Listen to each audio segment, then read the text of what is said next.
Hello student, welcome. हमने पिछले class में फर्स्ट और सेकंड पीरियड के एलिमेंट के इलेक्ट्रॉनिक कॉन्फ़िगरेशंस कंप्लीट किए थे, ओके। और उन इलेक्ट्रॉनिक कॉन्फ़िगरेशन से हमने उन एलिमेंट्स के ब्लॉक भी पहचाने थे कि वो एलिमेंट किस ब्लॉक के हैं, ओके।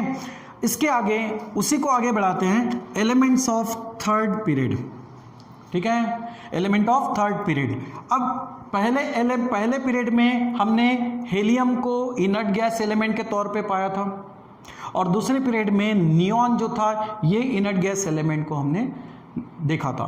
अब इनको इनर्ट क्यों कहा गया है? क्योंकि ये क्या होते हैं, बाकी अदर एलिमेंट से स्टेबल होते हैं, ठीक है, स्टेबल होते हैं, मोनोएटॉमिक होते हैं, क्योंकि ये किसी दूसरे के साथ बॉन्डिंग नहीं बनाते। हम नेक्स्ट पॉइंट क्या देखने वाले, केमिकल बॉन्डिंग। इलेक्ट्रॉनिक कॉन्फ़िगरेशन से हमें आगे केमिकल बॉन्डिंग समझ में आएगा। केमिकल बॉन्डिंग ये एक्चुअली क्या होता है, मोनोएटॉमिक होता है, ये किसी दूसरे के साथ में बॉन्ड फॉर्म नहीं करते। क्यों? जरूरत ही नहीं है, इनको जरूरत ही नहीं है किसी के साथ बॉन्ड करने की, किसी के साथ दोस्ती बनाने की जरूरत ही नहीं है। इनका हेलियम का अगर देखा जाए तो उसका डुप्लेट कंप्लीट है, डुप्लेट कंप्लीट है, क्योंकि उसकी आउटर मोस्ट शेल में 2 इलेक्ट्रॉन है और पहले शेल को 1s को अगर फिलअप करना है तो 2 इलेक्ट्रॉन से वो फुलफिल्ड फिलअप हो जाएगा, ठीक है, तो इसका ड्यूप्लेट कंप्लीट है। नियॉन के केस में आउटर मोस्ट शेल में 8 इलेक्ट्रॉन्स है तो इसका ऑक्टेट कंप्लीट है। तो जिन एलिमेंट्स का ड्यूप्लेट कंप्लीट होता है, जिनका ऑक्टेट कंप्लीट होता है, ये स्टेबल होते हैं, that's inert gas element configuration कहते हैं, या फिर उसको हम नोबल गैस कॉन्फ़िगरेशन भी कहते हैं, ठीक है, inert gas element, noble gas element. अब बात करते हैं थर्ड पीरियड की। हमने पीरियोडिक टेबल को जब पढ़ाया था, मैंने थोड़ा शॉर्ट ट्रिक से आपको बताया था कि एलिमेंट्स के नाम हम कैसे ध्यान में रखेंगे। जैसे कि सोडियम से, यहाँ से थर्ड पीरियड जो है सोडियम एलिमेंट से स्टार्ट होता है, तो हमने इसको कैसे पढ़ा था, ना मांगे आलू का सिल्का, पनीर का सूप, करेले का अचार, ओके। तो इनके एटॉमिक नंबर हमने कहाँ तक कंप्लीट कर दिया था इसके पहले लेक्चर में, 10 तक। नियॉन का एटॉमिक नंबर क्या है, 10। उसके आगे थर्ड पीरियड स्टार्ट हुआ तो एटॉमिक नंबर क्या होगा, 11। 11 से आगे ऑर्डरली चलते हैं, 11, 12, 13, 14, 15, 16, 17 एंड 18, ओके। सफ़र करते हुए जहाँ हम रुकते हैं वहाँ हमें कुछ स्टेबिलिटी मिलती है, हम खुद को थोड़ा सा रेस्ट महसूस करते हैं। इसके पहले सेकंड पीरियड में सफ़र चालू हुआ था लिथियम से और सफ़र ख़त्म हुआ था नियॉन पे, या हमने थोड़ी देर रेस्ट कर ली थी, दैट्स अ स्टेबल। अब ऐसा ही नया सफ़र फिर से शुरू हुआ, सोडियम से आगे बढ़ रहे हैं और लास्ट में हम पहुंचते हैं ऑर्गन पे, जहां हम रुक जाएंगे, यानी ये होगा रेस्ट। सिर्फ इस पीरियड की बात कर रहा हूँ, ठीक है, यहाँ थोड़ा सा रेस्ट महसूस करेंगे, थोड़ा सा रेस्ट लेंगे, मतलब ये भी क्या होगा, इनर्ट गैस एलिमेंट, ठीक है। तो नियॉन के आगे यहाँ पर क्या होगा, ऑर्गन, एटॉमिक नंबर क्या होगा, 18। क्यों होगा ये स्टेबल, क्यों होगा, इसका ऑक्टेट कंप्लीट हुआ होगा। अब कैसे, वो इसके इलेक्ट्रॉनिक कॉन्फ़िगरेशन से समझ में आएगा, ओके। फिर से वही कुछ एग्जांपल्स मैं बताऊंगा, कुछ एग्जांपल्स को आपको कंप्लीट करने हैं, ओके। चलो, sodium atomic number 11, electronic configurations कैसे लिखना है भाई, इन्हीं तरह से इन्हीं शेल में भरना है इलेक्ट्रॉन्स। सबसे पहली शेल 1s, फर्स्ट शेल जो है सब शेल 1s, सेकंड शेल की 2 सब शेल हैं, 2s 2p, okay. Third shell में 3 सब शेल होती हैं, 3s 3p 3d। अब देखो इलेक्ट्रॉन्स को फिलअप करते हैं। 11 में से सबसे पहले 1s में कितने इलेक्ट्रॉन भरोगे, कितने भरोगे, यस कोई भी हो, हमें पता है कि भाई यस में सिर्फ 2 ही इलेक्ट्रॉन हम मैक्सिममली यहाँ पर फिलअप कर सकते हैं, ओके। तो 1s में कितने इलेक्ट्रॉन भरोगे, 2 हो गया। इलेक्ट्रॉन को कैसे दिखाते हैं हम, इनके पावर ऊपर लिखते हैं, ओके। 1s2 से 11 में से 2 इलेक्ट्रॉन चले गए, अब बचे कितने, 9। उनमें से 2 जाएंगे 2s में, ठीक है, बाकी बचे हुए इलेक्ट्रॉन कहाँ जाएंगे, 2p में, ठीक है। तो कितने अपने पास में, 2 यहाँ चले गए थे, 9 बचे थे, 9 में से 2 यहाँ गए, बचे कितने, 7। 7 में से p में आप ज़्यादा से ज़्यादा कितने इलेक्ट्रॉन भर सकते हो, सिर्फ 6 इलेक्ट्रॉन भर सकते हो, ओके। तो 7 में से 6 इलेक्ट्रॉन भरोगे आप 2p में, अभी भी आपके पास 1 इलेक्ट्रॉन बचा है, ओके यहाँ पर एक इलेक्ट्रॉन अभी भी बचा है, वो कहाँ जाएगा भाई? 3s में जाएगा। कहाँ जाएगा? 3s में। इनकी जरूरत है? नहीं है। अगर नहीं है तो लिखने की जरूरत नहीं, या मैंने कहा था अगर लिखना भी चाहो तो यहां पर इन पर क्या दिखा दो? 0। अब फोकस करो, लास्ट इलेक्ट्रॉन अपना कौन से शेल में आया है? यस सब शेल में आया है। तो यस सब शेल में इलेक्ट्रॉन्स आने से ये एलिमेंट कौन से ब्लॉक का हो जाएगा? एस ब्लॉक का होगा। Okay, so sodium is of S block, S block element हो गया। चलो ब्लॉक पहचान लिया आपने, ठीक है। अब नेक्स्ट है मैग्नीशियम, एल्यूमिनियम, सिलिकॉन, ठीक है। अब मुझे बताओ आगे जब इलेक्ट्रॉनिक कॉन्फ़िगरेशन आप लिखोगे तो बहुत सा इलेक्ट्रॉनिक कॉन्फ़िगरेशन बिल्कुल ऐसे ही होगा, सिमिलर। क्यों? इसका एटॉमिक नंबर क्या है? 11। इसका एटॉमिक नंबर क्या है? 12, 12। तो ये वाला इलेक्ट्रॉनिक कॉन्फ़िगरेशन तो यहां पर भी आएगा एज इट इज। हाँ, इसमें एक इलेक्ट्रॉन ज्यादा आ रहा है, उसको हमें फिलअप करना पड़ेगा। तो 1s2, 2s2, 2p6, 3s, क्या रुक जाएंगे? क्योंकि अभी यहां पर एक इलेक्ट्रॉन हमें और एक्स्ट्रा भरना है। इसमें क्या था? एक ही इलेक्ट्रॉन बचा था, हमारे पास एक इलेक्ट्रॉन और एक्स्ट्रा है, यानी 2। तो लास्ट में 2 इलेक्ट्रॉन कहां भर पाएंगे? 3s में भर सकेंगे। क्या दोनों इलेक्ट्रॉन इसमें भर सकेंगे? डेफिनेटली, क्योंकि यस में हम ज़्यादा ज़्यादा 2 इलेक्ट्रॉन्स को फिलअप करते हैं। ओके, तो यहाँ पर ये हो गया इसका इलेक्ट्रॉनिक कॉन्फ़िगरेशन, किसका? मैग्नीशियम का। लेकिन अभी भी थर्ड शेल पूरी तरह से भरी हुई नहीं है, क्योंकि थर्ड शेल में 3 सबशेल होती है, 3s, 3p और 3d। ये आउटर मोस्ट शेल पूरी तरह से भरी हुई नहीं है, इसकी सिर्फ एक ही सबशेल भरी है, जबकि अभी भी 2 सबशेल इसकी खाली है। तो इसका मतलब ये नहीं समझना कि ये स्टेबल हो जाएगा, ऐसा नहीं। ये पूरी शेल कंप्लीट फिलअप होनी चाहिए थी, नहीं है, ठीक है। चलो ये कौन से ब्लॉक का हो गया? एस ब्लॉक का, क्योंकि लास्ट इलेक्ट्रॉन उसका यस सबशेल में एंटर कर रहा है। इस तरीके से आपको बाकी सब करने हैं, ठीक है। चलो एक और बता देता हूं, एल्यूमिनियम, इसका इलेक्ट्रॉनिक कॉन्फ़िगरेशन यहां से यहां तक तो एज इट इज रहेगा, ठीक है। इसको आपको लिखना है, इसको आपको यही इलेक्ट्रॉनिक कॉन्फ़िगरेशन यहां पर लिखना है, ठीक है। मैं थोड़ा शॉर्टली बता रहा हूं। 3p जो होगा, ओके, 3s2 यहां तक तो आपको एज इट इज ही रखना है। 3p होगा, अब स्टार्ट होगा, क्यों? 12 से आगे 13, यानी एक इलेक्ट्रॉन एक्स्ट्रा आ गया। अब वो इलेक्ट्रॉन कहां भरोगे? कहां भरोगे? 3p में, यानी 3p में ये एक इलेक्ट्रॉन आएगा। ओके, अब लास्ट इलेक्ट्रॉन 3p सबशेल में आया है, इसका मतलब ये एलिमेंट कौन से ब्लॉक का होगा? p ब्लॉक एलिमेंट, ठीक है। ये एलिमेंट कहाँ का होगा? एल्यूमिनियम p ब्लॉक में होगा। ओके, तो इस तरीके से आप इलेक्ट्रॉनिक कॉन्फ़िगरेशन लिखते जाओ और ब्लॉक देखते जाओ। मैंने क्या कहा? पीरियोडिक टेबल में से तो हम एलिमेंट को देख सकते कि वो कौन से ब्लॉक का है। मैं क्या कहता हूँ कि आप खुद पहचानो उस एलिमेंट को, हम कौन से ब्लॉक का मतलब होगा ये हम आइडेंटिफाई कर सकते हैं। आप खुद पहचानो और खुद उसको कैलकुलेट करो, ठीक है। Next, silicon, phosphorus, sulphur, chlorine, organ की बात करता हूं मैं, ठीक है। ये आपको घर पे सॉल्व करने हैं, ठीक है, ये आपका होमवर्क हो गया। अब ऑर्गन में क्या होगा? यहाँ पर 18 है, यहां तक इलेक्ट्रॉनिक कॉन्फ़िगरेशन तो इसका भी सेम रहेगा, 1s2, 2s2, 2p6, 3s2, 3p, p भरते जा रहे हैं। कितने इलेक्ट्रॉन हैं? 18, एटॉमिक नंबर 18 है, इलेक्ट्रॉन 18। अब भरो, कितने हो गए? 2, 4, 6, 10, 2, 12। अभी कितने बचे आपके पास में? 6 बचे, ठीक है। तो क्या होगा यहाँ पर? 3p6 है ना, जो बचे हुए 6 इलेक्ट्रॉन हैं वो कहाँ भरोगे आप?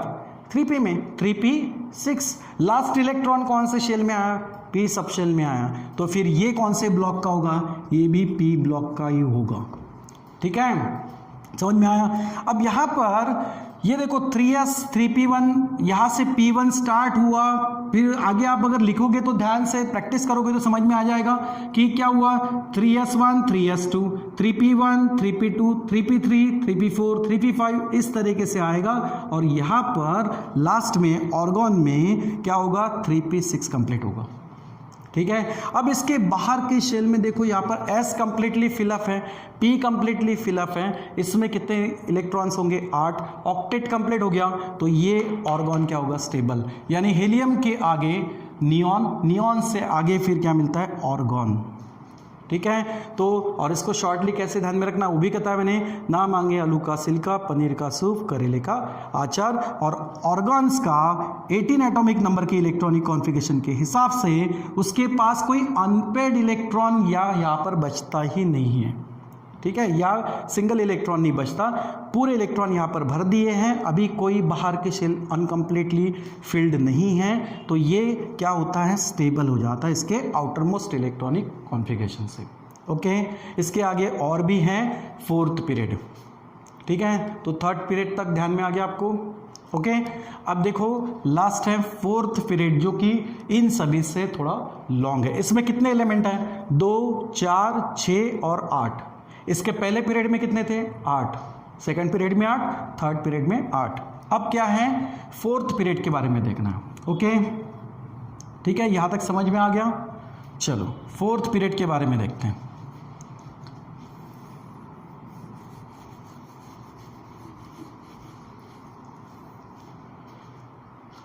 फोर्थ पीरियड में यहां पर कहां से शुरू होगी बात, उसके लिए हमने कहा था शॉर्टली, क्या बोला था, कक्का साइंस टीचर वेरी क्रूयल मांगे फीस कॉपी नीट, ठीक है। इसके अलावा 2 एलिमेंट और भी हमने देखे थे, कॉपर एंड जिंक। इतने ही नहीं होते, यहां से और आगे एलिमेंट्स होते हैं, कॉपर जिंक। उसके बाद बोला था गंगा जी आसाम से बहकर आती हैं। ये सफर बड़ा लंबा है, यहां से शुरू करोगे, यहां पे खत्म करोगे, लास्ट में होगा क्रिप्टॉन। और क्रिप्टॉन भी मैंने क्या कहा, सफर में जहां हम लास्टली रुकते हैं वहां थोड़ा रेस्ट लेते हैं, और वो होता है स्टेबल यानी इनर्ट गैस एलिमेंट। तो यहां से क्रिप्टॉन आ जाएगा इनर्ट गैस एलिमेंट में। ओके, एटॉमिक नंबर क्या होगा, कहां तक था पिछला सफर, 18 तक, अब आगे बढ़ रहे हैं। सो 19 से लेके हम आगे बढ़ेंगे, 19, 21, 22, ठीक है, 23, 24, 25, 26, 27, 28, इधर में 29, 30, 31, 32, 33, ठीक है, 34, 35 एंड 36। तो 36 वाला जो क्रिप्टॉन एटॉमिक नंबर है ना, क्रिप्टॉन का 36 जो एटॉमिक नंबर है, तो यहाँ ये क्या होता है, स्टेबल होता है। ओके, इस तरीके से समझ में आ गया, ठीक है। अब इनके इलेक्ट्रॉनिक कॉन्फ़िगरेशन से क्या पता चलेगा, ये कौन से ब्लॉक में आते हैं। मैं 2 एलिमेंट्स को आपको होमवर्क के लिए बता रहा हूँ, थर्ड एलिमेंट से मैं स्टार्ट कर रहा हूँ। ये वाला एलिमेंट और ये एलिमेंट मैं आपको बता देता हूँ, बाकी एलिमेंट्स आप घर पे भी ट्राई कर सकते हो। देखो, ठीक है, स्कैनेडियम 21 एटॉमिक नंबर क्या है इसका, 21 स्कैनेडियम, ठीक है। इसका इलेक्ट्रॉनिक कॉन्फ़िगरेशन शुरू करेंगे, shell first 1s, second 2s 2p, उसके बाद 3s, उसके बाद 3p, ठीक है। 3p के बाद क्या आता है, 4s आता है, ध्यान देना इधर ना, 1s 2s 2p 3s 3p।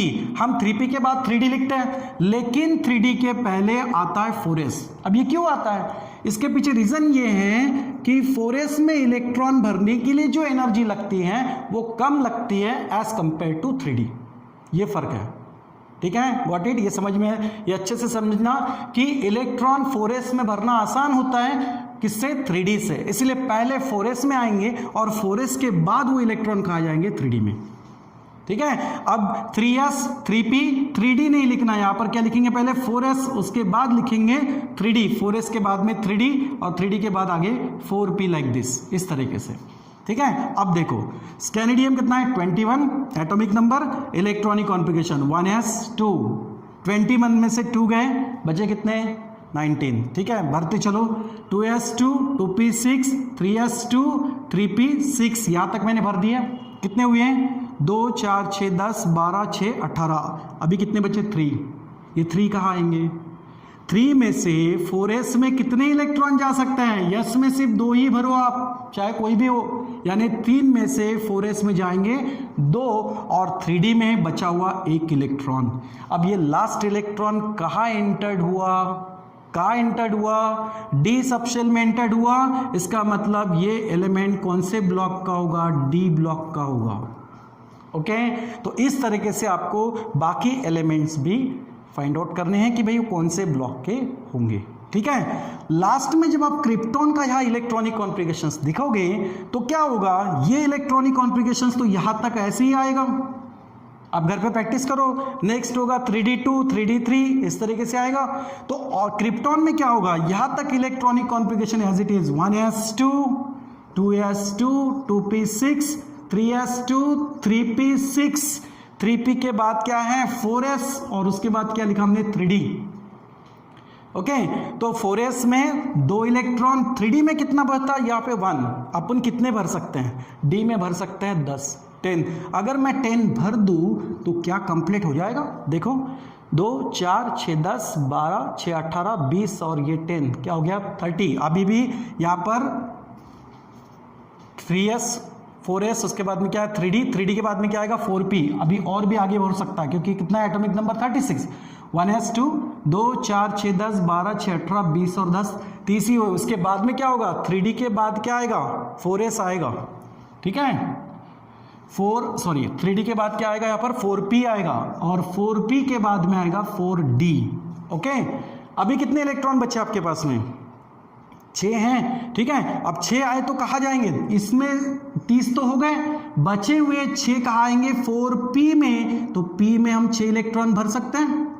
Okay यानी लास्ट इलेक्ट्रॉन कहाँ आया p में, d की तो जरूरत नहीं है। इसका मतलब ये एलिमेंट कौन से ब्लॉक का होगा, p ब्लॉक का होगा। ओके समझ में आया। तो मिडल में कहीं d ब्लॉक का दिखाई देता है तो लास्ट में कभी p ब्लॉक का।